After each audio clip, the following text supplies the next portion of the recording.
what lights up the screen that you're looking at right now? Trace back the battery chargers and power cords, and you'll end up at an electrical outlet, providing easy, safe access to reliable electricity. But beyond that outlet, the picture gets messier. It takes a lot of fuel to heat our homes, preserve our food, and power our gadgets around the clock. And for 40% of the world, that fuel is cheap, plentiful, and it's called coal. But coal also releases pollutants into the air, like sulfur dioxide, nitrogen oxides, soot, and toxic metals like mercury. These cause environmental damage like acid rain and serious health problems. In fact, in 1952, coal burning caused such heavy smog in London that pedestrians couldn't even see their feet, and thousands of people died from ill health. Since then, many countries have deployed technology to remove most of these pollutants before they reach the air. But now we have a new air pollution problem on our hands, one that doesn't show up in a cloud of dark smog, but in rising seas, floods, and heat waves. It's global climate change, and again, the main culprit is coal. It's responsible for 44% of global carbon dioxide emissions, which trap the sun's heat in the Earth's atmosphere instead of letting it escape. So now the question is, how do we remove that bad stuff as well? That's the idea behind cleaner coal. Creating cleaner coal is really about trying to contain its ill effects with the help of special technologies that make the end product more acceptable. Just like the most intriguing superheroes often have their own dark powers to overcome, so we can try and keep coal's negative forces in check. But why don't we just exterminate coal if it takes that much effort to clean it up? Simply, coal is extremely valuable to us, and it's easy to come by. Compressed underground for ages, coal holds chemical energy from plants that were fed by the sun hundreds of millions of years ago, long before humans evolved. That makes coal energy dense, meaning it can be burned round the clock. It's also cheap if you ignore the pollution costs, and should last us through the end of the 21st century. We've already got all the infrastructure in place for harnessing its power, and globally, although countries are making a move towards energy from cleaner and more renewable sources, there's no sign yet that coal use is slowing down.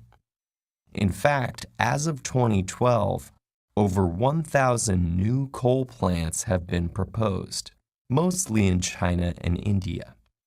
Since, for the time being, coal is here to stay, experts say that if we want to reduce its emissions impact on the atmosphere and slow down climate change, we'll have to think of creative ways of reducing coal's destructive power. To do that, we need to strip it of its foul forces, all that toxic carbon dioxide that causes havoc in the atmosphere. Then we need to store this CO2 somewhere else.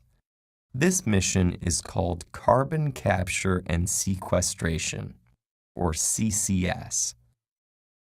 And as if carbon dioxide were some evil genie we didn't want to escape, once it has been separated from coal, we've devised ways to banish it underground.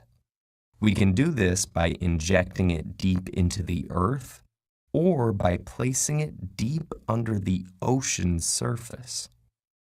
Stripping away coal's negative elements can happen in three ways.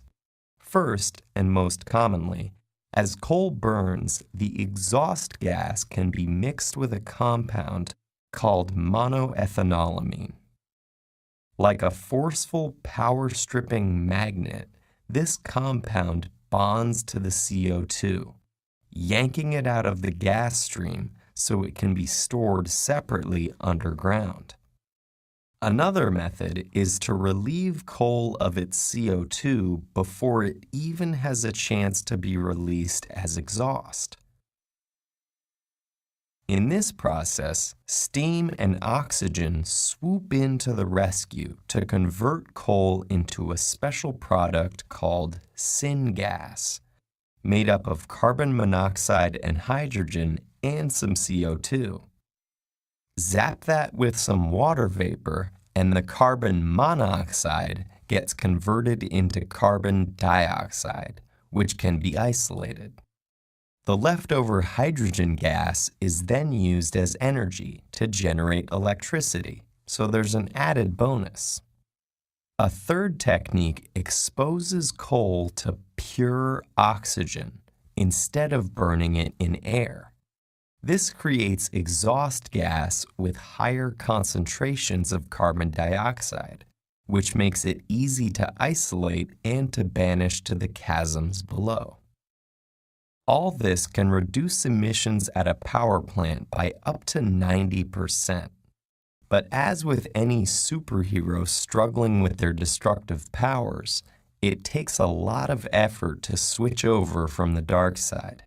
So these positive pollution-busting forces, although they're available, have barely been used in commercial power plants because they cost a lot.